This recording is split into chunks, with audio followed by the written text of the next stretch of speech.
ओम इदं नमः ऋषिभ्यः पूर्वजेभ्यः पूर्वेभ्यः पथिकृद्भ्यः। आज मैं अपना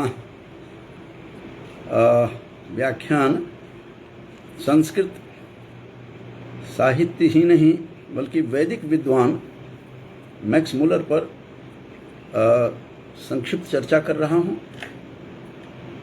फ्रेडरिक मैक्स मुलर विख्यात लेखक के रूप में संस्कृत जगत में विख्यात हैं।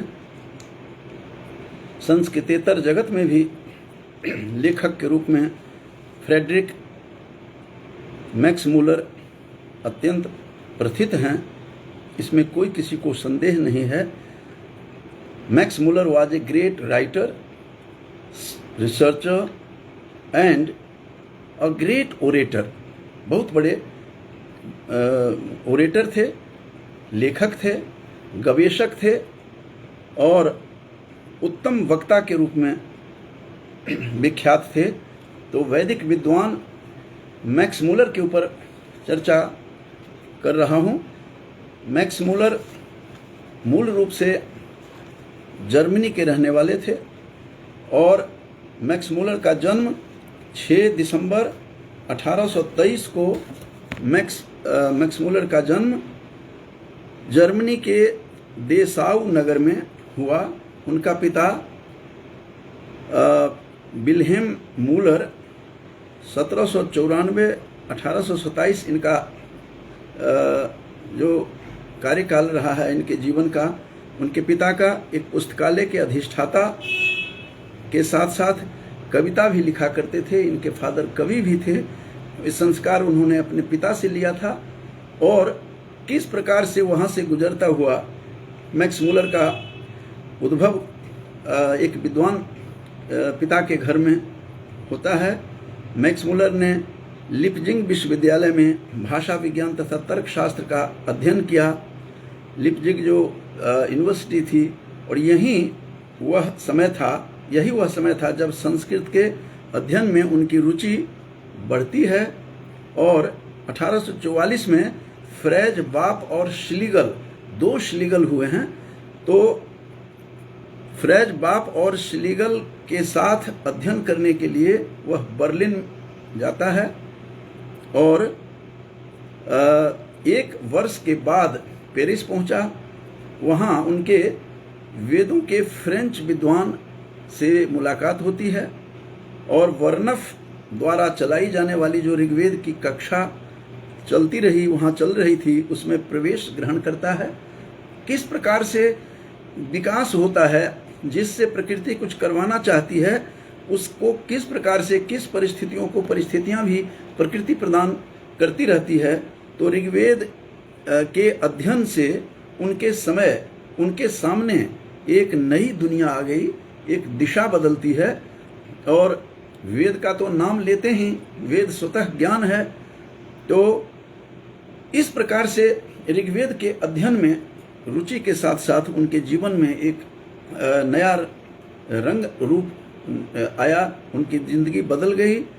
अब उनके मन में सायण का जो भाष्य है, जो सायण का भाष्य अत्यंत महत्वपूर्ण है और सायण ने जो भाष्य लिखा उसके साथ भाष्य सहित ऋग्वेद संहिता को संपादित करने का विचार अंकुर मन में उत्पन्न हुआ, अंकुरित हुआ, वह बीज बपन हुआ उनके दिमाग में और इसके लिए अवसर भी उन्हें प्राप्त हुआ। प्रकृति, जब बताया था कि प्रकृति हर व्यक्तियों को अवसर प्रदान प्रकृति करती है, चाहे कोई उसका उपयोग कर पाता है या नहीं, यह अलग बात है। तो उस समय भारत पर ईस्ट इंडिया कंपनी का शासन था। कंपनी के संचालकों ने ऑक्सफोर्ड विश्वविद्यालय के संस्कृत विभाग को ऋग्वेद का एक संपादित संस्करण तैयार करने के लिए कहा तथा उनके प्रकाशन का जो दायित्व लेने का भी संकल्प व्यक्त किया और अवसर मिला। और 1846 में मैक्स मुलर लंदन गया। वहाँ ऑक्सफोर्ड विश्वविद्यालय में संस्कृत के प्रोफेसर बने, इंडोलॉजिस्ट थे, संस्कृत के ज्ञाता थे और नियुक्ति मिल गई, साथ ही ऋग्वेद के संपादन का कार्य भी उन्हें सौंपा गया और अब निश्चिंत होकर इस कार्य में मैक्स मूलर लग गया। यहाँ पर एक चीज स्पष्ट कर दूं, यहीं पर कर देना बेहतर होगा कि उनका जो जीवन था वो वैदिक साहित्य में आने के बाद जीवन उनका बदला, जीवन दर्शन बदल गया, चिंतन। लेकिन जिस परिवेश में, जिस परिस्थिति में, जिस शासन काल में वह काम कर रहा था, वह ब्रिटिश सरकार का समय था, ब्रिटिश सरकार थी वहाँ, और उनसे उनके मन में ऐसी चीज डाल दी गई थी जो दो बातें मैं यहाँ बता देना आवश्यक समझता हूँ।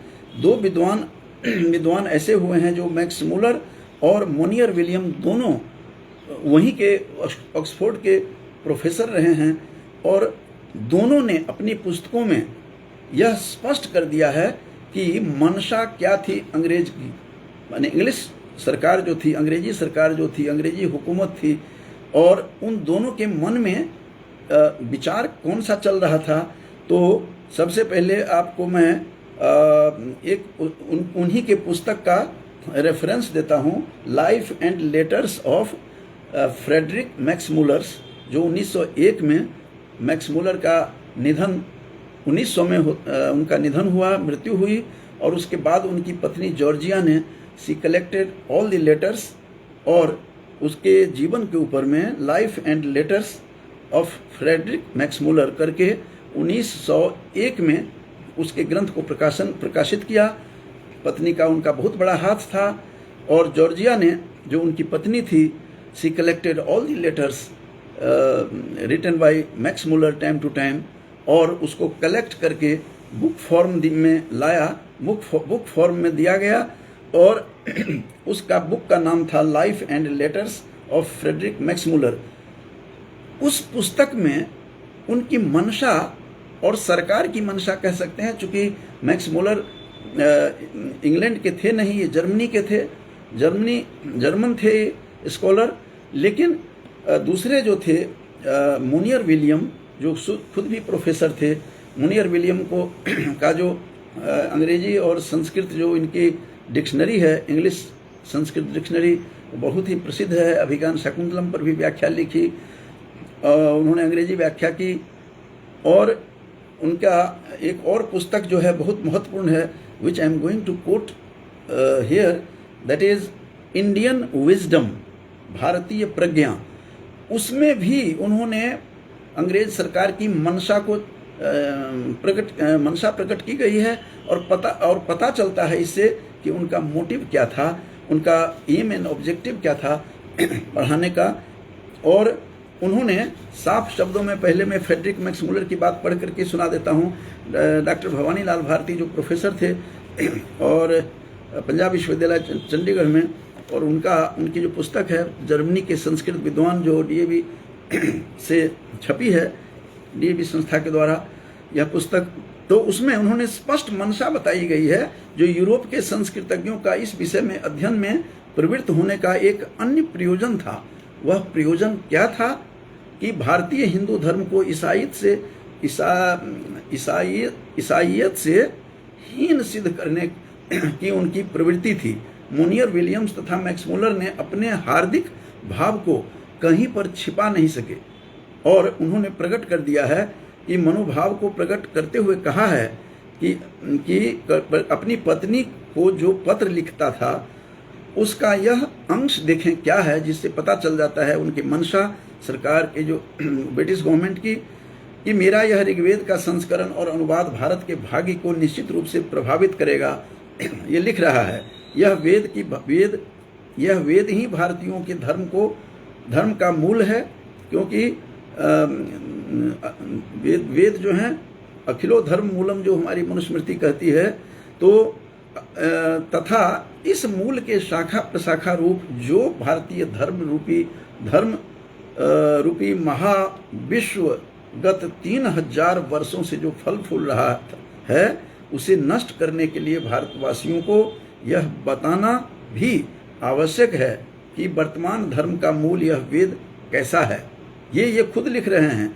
फ्रेडरिक मैक्समूलर का जो मैंने बुक रेफर किया था कि life and letters of Friedrich Max Muller, उसके भाग प्रथम में 346 पृष्ठ पर ये लिखा हुआ है। ये जो बातें मैंने कही है कि इनकी मंशा क्या थी, इनका मोटिव क्या था कि ईसाइयत को भारतीय हिंदू धर्म से न्यून मनवाना इनका लक्ष्य था। ये तो इस मोटिव को लेकर के उस समय ये पाश्चात्य वैदिक विद्वान सब ये काम कर रहे थे। साथ में प्रोफेसर, अब एक तो मैंने मैक्समूलर का मैंने एग्जाम्पल दिया कि मैक्समूलर वैदिक विद्वान थे, उन्होंने पुस्तक लिखी, लेकिन ब्रिटिश गवर्नमेंट के अधीन वो काम कर रहे थे और लंदन में प्रोफेसर थे, ऑक्सफोर्ड विश्वविद्यालय में रहने वाले जर्मनी के थे, जर्मन स्कॉलर थे, जर्मनी के थे और सीधा उनका संपर्क नहीं था, लेकिन सरकार का जो उनके ऊपर प्रेशर रहा होगा, वो पत्नी से भी बताता रहा मैक्समूलर। तो उनकी बात तो मैंने बता दी कि ईसाइयत धर्म को से हिंदू धर्म को हीन मनवाने की प्रवृत्ति थी। अब मोनियर विलियम का भी पुस्तक लिखने में मंशा उनकी क्या है, Indian wisdom, that is very famous book, और भारतीय प्रज्ञा के नाम से यह छपी है।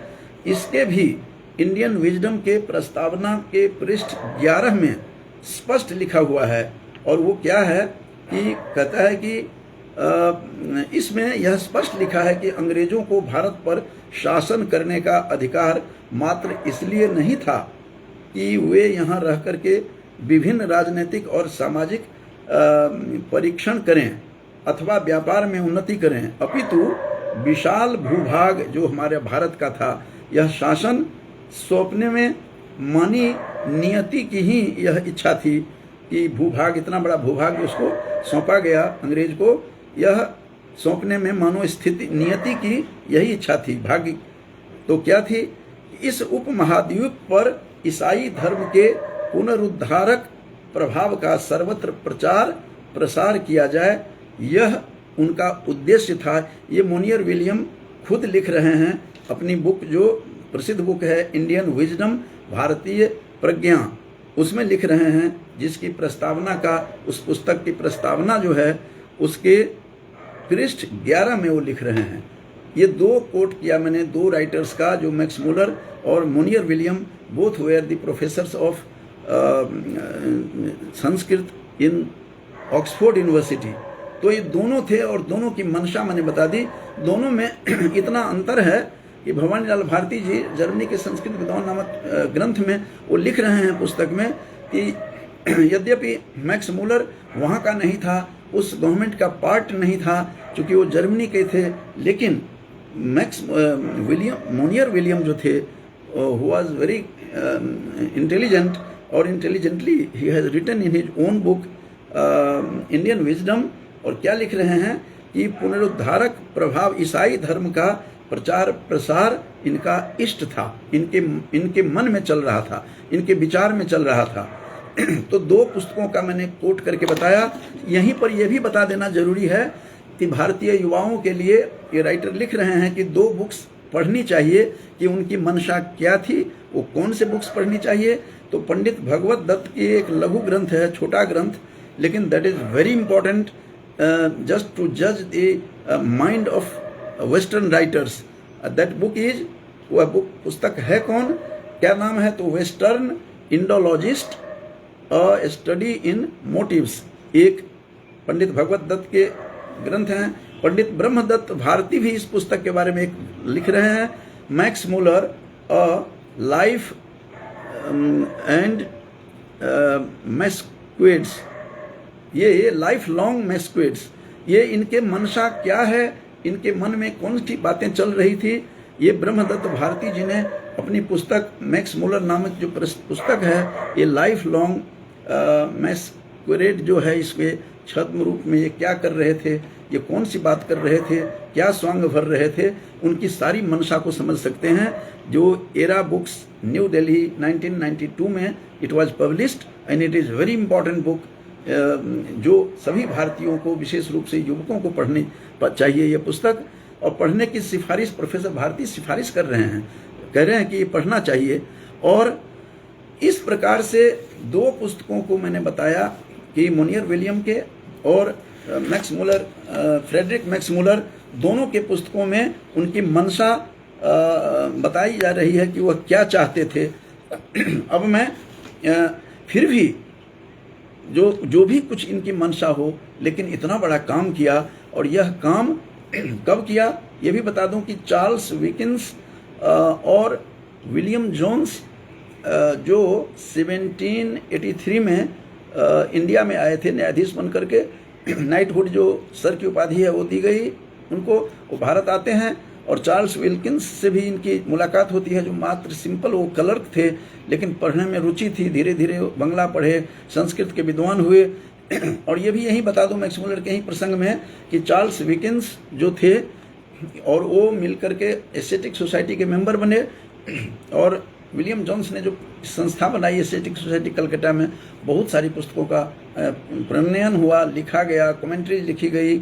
और फर्स्ट टाइम इन 1785 गीता के ऊपर कमेंट्री, इंग्लिश कमेंट्री लिखी चार्ल्स विल्किंस ने 1785 में, क्योंकि इससे पहले किसी को ज्ञान नहीं था विलियम जोन्स के आने से पहले कि भारतीय मेधा क्या है, भारतीय हमारे ज्ञान क्या है। इसके बाद प्रचार वेस्ट में हुआ, क्योंकि हम भारतीय मलेच्छ समझ करके हम पढ़ाना नहीं चाहते थे। इसकी चर्चा मैंने दूसरे अपने पिछले व्याख्यान में किया था कि किस प्रकार से वो पढ़ाना नहीं चाहते थे, लेकिन एक रामलोचन, पंडित रामलोचन के नाम से थे, जो कहते हैं विद्वानों ने उनको बहिष्कृत किया हुआ था, उन्होंने पढ़ाई संस्कृत। मैं तो उन्हें भी नमन करता हूं कि कम से कम प्रचार प्रसार करवाने में, विदेश के लोगों को जानने में का मौका मिला कि भारतीय जो पुस्तक है Rigveda is the first book, ये उनको समझ में आने लगी बात, बाद में समझ में आने लगती है। तो किस प्रकार से अब मैं फिर मैक्स मुलर के ही ऊपर आ जाता हूं कि 1844 में फ्रेंच बाप के बताया था कि इनके संपर्क में आकर के संस्कृत सीखी। उस समय उनकी आयु मात्र 26 वर्ष की आयु थी, जब वो इंडोलॉजिस्ट के रूप में, प्रोफेसर के रूप में ऑक्सफोर्ड विश्वविद्यालय में आते हैं। और 1849 में उन्होंने 1849 में उन्होंने ऋग्वेद के प्रथम खंड को प्रकाशित किया। प्रथम संस्करण की केवल 500 प्रतियां उन्होंने छपवाई, जो हाथों हाथ बिक गई। कुछ दिनों के बाद फिर विजयनगरम के महाराजा ने उसे दूसरा संस्करण अपने व्यय पर, अपने खर्चे पर, राजा सब कैसे कैसे होते थे, हालांकि राजा ये उस समय के सरकार से मिले हुए थे, लेकिन उन्होंने बड़ी मदद की। दोबारा इन्होंने उस पुस्तक को छपवाई, जो प्रथम संस्करण छपा था ऋग्वेद का प्रथम खंड प्रकाशित हुआ। फिर दोबारा उन्होंने पशुपति आनंद नाम के विजयनगरम के नरेश थे, उन्होंने दोबारा छपवाई। उनके सौजन्य से सायण भाष्य सहित ऋग्वेद संहिता तथा ऐतरेय ब्राह्मण ग्रंथ जो है उस पर संपादित संस्करण 4 खंडों में छपा। उस समय तथा मैक्स मुलर भारतीय संस्कृति के रंग में पूर्णतः रंग चुका था। जब वो लिख रहे थे, लिखा उन्होंने ऋग्वेद के प्रथम खंड का जब प्रकाशन किया, ऐतरेय ब्राह्मण के साथ संपादन जो संस्करण निकला 4 खंडों में, वो एक बड़ी विडंबना है, यहाँ बड़ी आश्चर्य की बात है। उनकी मंशा तो मैंने बता दिया, उनकी मंशा क्या थी ये लिखने में, अंग्रेज की मंशा, लेकिन बहुत बड़ा काम हो रहा था उसमें। और पूर्ण रूप से जो मैक्स मुलर था, जो जर्मनी के विद्वान थे, जर्मन स्कॉलर थे, but he was professor in London, in Oxford university, उन्होंने क्या क्या तमाशा किया ये देखना बहुत जरूरी है। और बहुत अच्छा लगेगा सबको कि उन्होंने ऑक्सफोर्ड विश्वविद्यालय को मैक्स मुलर ने नाम गोतीर्थ नाम रखा, गोतीर्थ, सबका नाम बदल दिया। और जर्मन देश के थे, जर्मनी के थे, तो जर्मन को लिखा उन्होंने शारमन्य देश लिखा, उसने शारमन्य लिखा कि हमारा देश का नाम शारमन्य होगा। और अपना नाम भी बदल लिया, ऑक्सफोर्ड को तो गोतीर्थ कहा, अपने जर्मन को शारमन्य देश, देशोत्पन्न कहता है। अपने एडिट जो पुस्तक किया उसमें लिखा है उसने। और उसके बाद उन्होंने अपने नाम भी बदल लिया, संस्कृत नाम बना लिया, मोक्ष मुलर भट्टः लिख दिया उसने। मैक्स मुलर ने अपना नाम, फ्रेडरिक मैक्स मुलर ने अपना नाम उन्होंने बदल करके पूरा संस्कृतिकरण कर दिया और उसमें मोक्षमूलर भट्टः कर दिया। 1859 में उनका ग्रंथ प्राचीन संस्कृत साहित्य का इतिहास भी प्रकाशित हुआ, जो बहुत ही इम्पोर्टेंट पुस्तक थी, भारतीय प्राचीन संस्कृत साहित्य का इतिहास। इसमें ऋग्वेद कालीन आर्यों के धार्मिक मान्यताओं की विवेचना की गई है। इसमें इसकी भूमिका में उन्होंने भारत और ग्रीस के प्राचीन धर्म और संस्कृत की तुलना करने के पश्चात ऋग्वेद को संसार का प्राचीनतम ग्रंथ स्वीकार किया है मैक्समूलर भट्ट ने। और ये बहुत मोक्षमूलर जिसका नाम उन्होंने लिखा, और बहुत पुरानी बात हो गई। बाद में अब ऋग्वेद को सबसे प्रथम पुस्तक के रूप में अब नासा ने भी स्टैंप लगा दिया है। लेकिन मैक्समूलर ने बहुत पूर्व ही बता दिया था कि भारत तथा ग्रीस के प्राचीन धर्म तथा संस्कृत की तुलना करने के पश्चात मैं निष्कर्ष पर निकला हूँ, कहता है कि ऋग्वेद संसार का प्राचीनतम ग्रंथ सिद्ध किया है उन्होंने। और मानवता के बौद्धिक इतिहास में भारत की देन को सर्वोपरि बताते हुए मैक्समूलर ने इस ग्रंथ में भारतीय मनीषा का सहानुभूतिपूर्ण विवेचन किया है। वैदिक संहिताएं, ब्राह्मण ग्रंथ, जो वैदिक ब्राह्मण ग्रंथ का मतलब है, ब्रह्म का मतलब वेद होता है, ब्राह्मण ग्रंथ मतलब वेद के व्याख्यात्मक ग्रंथ, आरण्यक और उपनिषद तथा परवर्ती स्मृति ग्रंथ जितने भी हैं, जिसे धर्मशास्त्र कहते हैं, जैसे मनुस्मृति आदि हैं, साहित्य का अनुशीलन इस ग्रंथ को ऐतिहासिक महत्व प्रदान करता है। अपनी पुस्तक में लिखा है, प्राचीन भारतीय साहित्य का प्राचीन जो साहित्य का इतिहास लिखा, उसमें लिख रहा है, वेदों में प्रतिपादित, कहता है, एकैश्वरवाद को मान्य करते हुए भी मैक्समूलर ने उसे मोनोथिज्म का नाम दिया। और मोनोथिज्म कहता है उसका अभिप्राय था कि वेद में इंद्र, अग्नि, मित्र, वरुण आदि देवताओं की स्तुति में भिन्न भिन्न सूक्त मिलते हैं।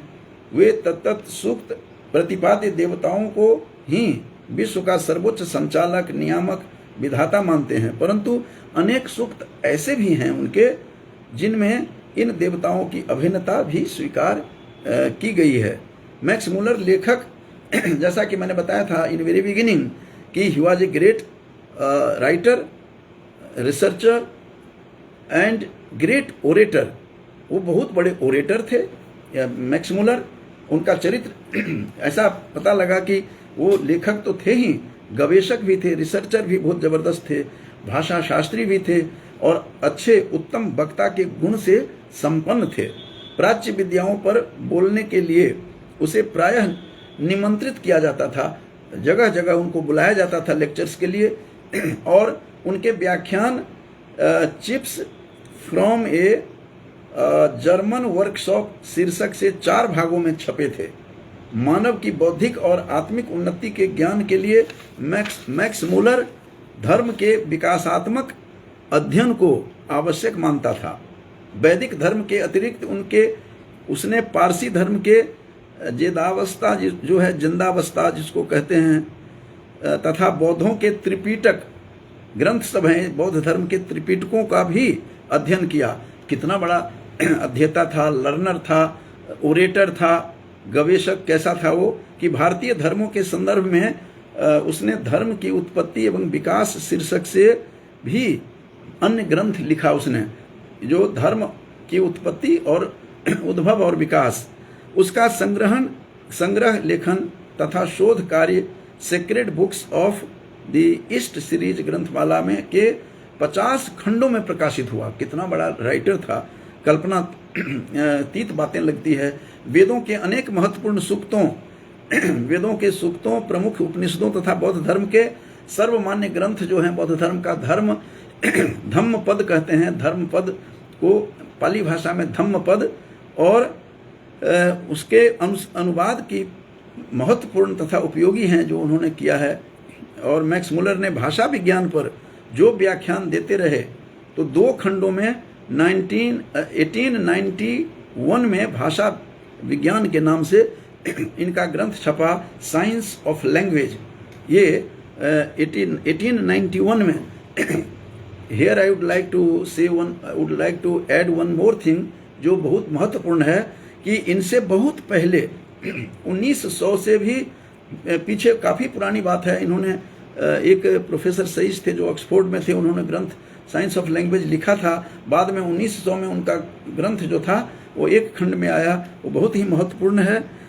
तो ये साइंस ऑफ लैंग्वेज जिसको भाषा विज्ञान कहते हैं, और प्रोफेसर सईस ने तो भारतीय जो वाक सूक्त हैं ऋग्वेद का, उसके 8 मंत्रों को लेकर कहा है कि सारा का सारा जो भाषा विज्ञान का जो आधार है, ये प्रोफेसर सईस की बात बता रहा हूँ, जो वो आधार केवल ऋग्वेद के वो 8 मंत्र हैं, जिसमें वाणी स्वयं को कह रही है कि मैं सर्वत्र व्याप्त हूँ, मैं ही संगमनी हूँ, हम राष्ट्रीय संगमनी वसुनाम, मैं ही हम रुद्राय धनुरा तनोमी। ये सारी बातें कह करके बागरमणी ऋषिका कह रही है, वाणी स्वयं बोल रही है। तो उन्होंने भाषा विज्ञान लिखा। अस्तु, ज़्यादा विस्तार होगा इसलिए मैं थोड़ा सा इशारा कर रहा हूँ रिसर्च स्कॉलर्स जो हैं आगे काम आएंगे उनके लिए, कि ये बहुत बड़ा ये प्रकल्प लिया था उन्होंने, और साइंस ऑफ लैंग्वेज के नाम से उन्होंने मैक्स मुलर ने अपने व्याख्यानों को छपवाया, पता लगने और इस बात का पता लगाने के लिए कि सर्वविध संपदा और प्राकृतिक सौंदर्य से परिपूर्ण ऐसा कौन सा देश है। इसमें एक और बता दूं कि उन्हीं वो जो संग्रह किया था उन्होंने व्याख्यानों का, उसमें बहुत कुछ मिलता है देखने को, कि अशेष शब्द कहते हैं, एक नहीं अशेष अनंत शब्द, वैभव, भाषा, सौष्ठव का प्रयोग करते हुए मैक्स मुलर ने व्याख्यानों में कहा है कि इस बात का पता लगाने के लिए सर्वविध संपदा और प्राकृतिक सौंदर्य से परिपूर्ण ऐसा कौन सा देश है। यदि कोई पूछे तो यदि आप मुझे इस भूमंडल का अवलोकन करने के लिए कहें, मैक्स मुलर लिख रहा है, तो मैं बताऊंगा कि वह देश भारत है। और भारत जहां भूतल पर ही स्वर्ग की छटा निखर रही है। यदि आप यह जानना चाहें कि मानव मस्तिष्क की उत्कृष्टतम उपलब्धियों का सर्वप्रथम साक्षात्कार किस देश ने किया, मस्तिष्क की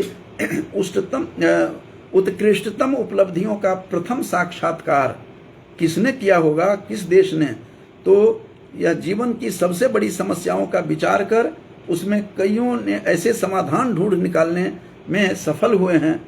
तो कहता है कि प्लेटो और कांट बहुत बड़े दार्शनिक हुए हैं। प्लेटो और कांट, इन दोनों का अध्ययन करने वाले हम जो यूरोपियन है, खुद के लिए कह रहा है कि लोगों के लिए भी मनन करने योग्य है भारतीय साहित्य। इनको कि प्लेटो और कांट को पढ़ने वाले, इन दार्शनिकों के ग्रंथ को पढ़ने वाले जो यूरोपियन हैं, उनको भी यह ग्रंथ पढ़ना चाहिए, कह रहा है भारतीय ग्रंथ। तो मैं यहाँ भी भारत का ही नाम लूँगा। यदि यूनानी, रोमन्स और सेमेटिक जाति के यहूदियों की जो विचारधारा में ही सदा अवगाहन करने वाले जो लोग हैं, ऐसे यूरोपियनों को भी मैं ऐसा कौन सा साहित्य पढ़ना चाहिए यदि कोई कहे, तो हमारे जीवन का अनंत अंतरतम परिपूर्ण और अधिक सर्वांगीण, अधिक विश्वव्यापी, यूं कहें कि संपूर्णतया मानवीय बन जाएं, और जीवन ही क्यों कहें, जीवन के बाद भी जो आनंद देने वाला हो, शाश्वत जीवन को सुधार कर सके, ऐसा कौन सा ग्रंथ है। तो मैं फिर एक बार भारत का ही नाम लूँगा कि भारत के ग्रंथ हैं। ये बात मैक्स मुलर कह रहा है, और अपने लेक्चर्स के जो कलेक्शन किया उसने साइंस ऑफ लैंग्वेज के नाम से, उस ग्रंथ का मैं उद्धरण करके बता रहा हूँ। संस्कृत साहित्य के विकास पर विचार करते हुए मैक्स मुलर ने अपना विचार बनाया था कि बौद्ध एवं जैन धर्म के प्रादुर्भाव के साथ संस्कृत के कालजयी साहित्य में गतिरोध की स्थिति आई। इस अवरोध को गुप्त वंश के उन शासकों ने दूर किया जो वैष्णव धर्म के अनुयायी थे। बहुत सारा भेद खोल रहा है, और संस्कृत भाषा को महत्व देते थे। मैक्स मुलर ने जब बौद्ध वाङ्मय के अध्ययन में रुचि दिखलाई, तो जापान के 2 विद्यार्थियों ने उसे ताड़पत्रों पर कुछ लिखे हुए बौद्ध ग्रंथ उपलब्ध करवाया था मैक्स मुलर को, जो उस देश के एक मठ में सुरक्षित रखा हुआ था। मैक्स मुलर की अंतिम प्रसिद्ध कृति जो थी उनकी कौन थी, तो 6 system of Indian philosophy. 6 system of Indian philosophy, ये इस प्रकार से डीप नॉलेज इसमें है। और उन्होंने जो षड दर्शन जिसको कहते हैं, यहाँ पर उन्होंने क्लियर नहीं किया है। मैं बता दूं कि भारतीय दर्शन को दो भागों में बांटा गया है। और दो भाग हैं क्या, आस्तिक दर्शन, नास्तिक दर्शन। नास्तिक दर्शन में तो केवल तीन हैं, वो हैं बौद्ध दर्शन, चार्वाक दर्शन और जैन दर्शन। यहाँ पर नास्तिक का अर्थ है कि जो वेदों में विश्वास नहीं करता है, ईश्वर की बात नहीं है यहाँ।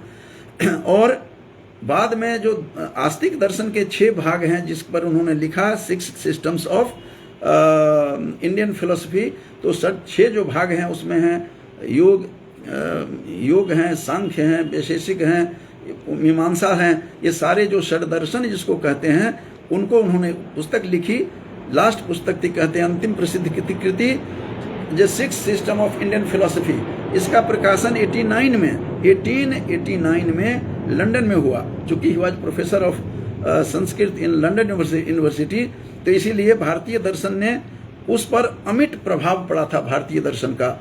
और उसके विचार से वेदांत जो दर्शन है, मानवीय चिंतन, कल्याण, प्रवणता की पराकाष्ठा है इसमें। और मैक्स मूलर की व्यापक शोध वृत्ति तथा अध्ययन का यूरोप के विद्वानों पर अमिट प्रभाव पड़ा था। और भाषाओं के तुलनात्मक अध्ययन, धर्मों की पारस्परिक तुलनाएं विश्व के सभी विचारकों को प्रभावित किया इस पुस्तक ने। उसने स्वयं तो प्राच्य विद्याओं और अधिकारपूर्ण लिखा ही, अन्यों को भी उसने कलम चलाने के लिए उत्प्रेरित किया। और he became the source of inspirations. और एक और है कि जीमर की पुस्तक प्राचीन भारत का जीवन तथा हर्टल की पंचतंत्र पर लिखी गई पुस्तक उसकी आर्थिक सहायता से ही प्रकाशित हुई थी, ये भी बता दूं। यद्यपि मैक्स मूलर एक आश्चर्य की बात है कि मैक्स मूलर यद्यपि भारत कभी नहीं आया। मैक्स मूलर भारत का सपना देखता था कि भारत देश कैसा है, जिसके प्रथम फुहार बारिश की जब होती है तो किस तरह से सुगंधित इस पृथ्वी के तल से सुगंध कैसे फैलती है, ये बातें वह कल्पना में करता रह गया। मैक्स मूलर कभी भारत नहीं आ पाया। और क्या कह रहा है भारत के बारे में कि किंतु भारत का गौरवमय अतीत सदा उसके मनोराज्य पर विचरण करता रहा। वह उसी भारत के सपने देखता था जिसमें ऋषि वशिष्ठ, ऋषि विश्वामित्र, कण्व, मंत्र दृष्टा ऋषियों में मनु और याज्ञवल्क्य जैसे धर्मशास्त्रों के में कपिल, कणाद, पतंजलि जैसे दार्शनिक तथा भास जो संस्कृत के नाटककार थे, प्रथम नाटककार, और कालिदास, भवभूति नाटककार जो हैं, भवभूति जैसे कवियों के बारे में उनके कार्यस्थली इन मुनियों का यही भारत देश है। इस बात को सोच करके वह गौरवान्वित महसूस करता था, रोमांचित होता था इसको भारत को देखने के लिए। मैक्स मूलर के निधन पर लोकमान्य तिलक ने भी अपनी टिप्पणी की थी।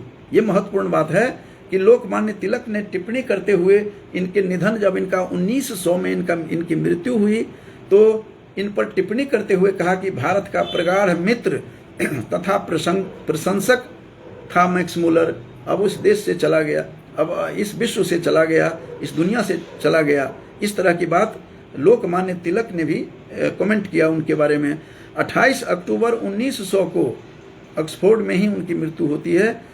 और उसके द्वारा संपादित ऋग्वेद का प्रथम खंड पर लिखे गए जो श्लोक था, जो पंक्तियां थी, उसे देखकर जो विद्वानों का गढ़ बनारस था, काशी नगरी थी और वाराणसी थी, वाराणसी के विद्वान भूरी भूरी प्रशंसा करके अचंभित हो गए देख करके। क्या देखा उन्होंने कि ऋग्वेद का जो उन्होंने लिखा था उसके संपादन के बाद उन्होंने क्या लिखा अपने संपादन के, कि संपादक कौन है, तो शारमन्य देश से उत्पन्न, अपने जर्मन देश को शारमन्य बदल दिया, संस्कृत बना दिया। इंग्लैंड देश वास्तव्य चूंकि रहता था इंग्लैंड में, ऑक्सफोर्ड में, दो he was German, he was from Germany.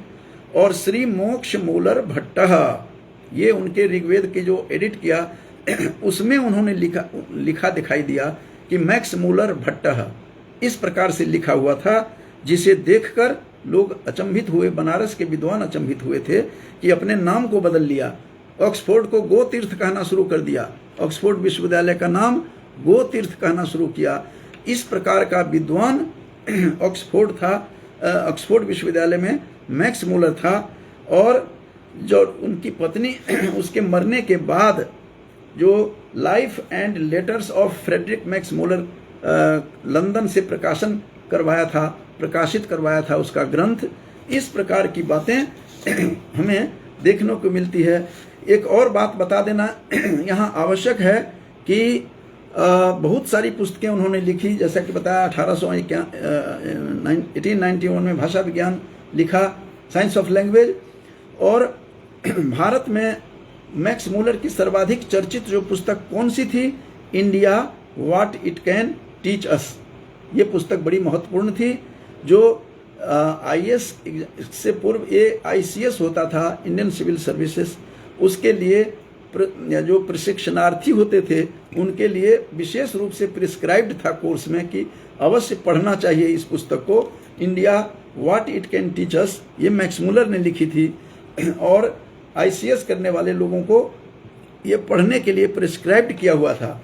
Bharat देश के पुरातन धर्म क्या है, भारत देश की संस्कृति क्या है, ये बता दूं यहीं पर कि भारत देश की जो संस्कृति विश्व की सर्वप्रथम है, जो यजुर्वेद के शुक्ल यजुर्वेद के 7-14 मंत्र में है कि सा प्रथमा संस्कृति विश्ववारा, ये बात कही गई है।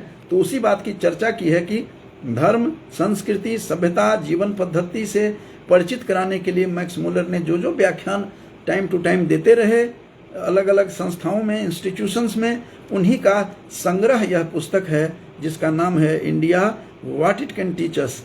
भारत हमें क्या ज्ञान दे सकता है, क्या पढ़ा सकता है, क्या बता सकता है। और हिंदी में एक आध बार अनुदित भी हुआ है, उसका अनुवाद हुआ हिंदी में। इसमें अशेष शब्द, वैभव तथा भाषा सौष्ठव का प्रयोग करते हुए मैक्स मूलर ने व्याख्यानों में कहा है कि इस बात का पता लगाने के लिए सर्वविध संपदा, प्राकृतिक, बहुत सारी बातें लिखी है कि सर्वप्रथम साक्षात्कार कौन देश करेगा, तो भारत का नाम है। तो भारत की भूरी भूरी इसमें प्रशंसा की है।